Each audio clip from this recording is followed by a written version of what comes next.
Channel ചർച്ചയിലെ ഒരു നാക്കുപിഴവ്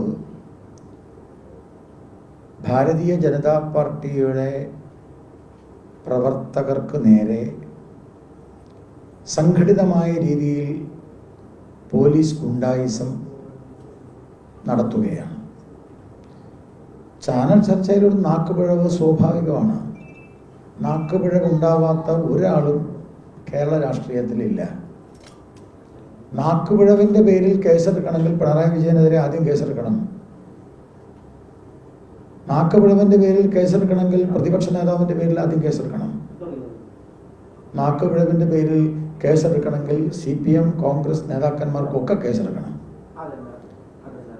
രാഹുൽ ഗാന്ധിക്കെതിരെ കേസെടുക്കണം.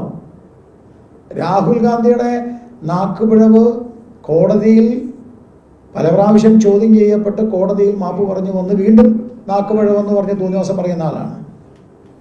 വായി തോന്നുന്നത് വിളിച്ചു പറയുന്ന ആളാണ് രാഹുൽ ഗാന്ധി.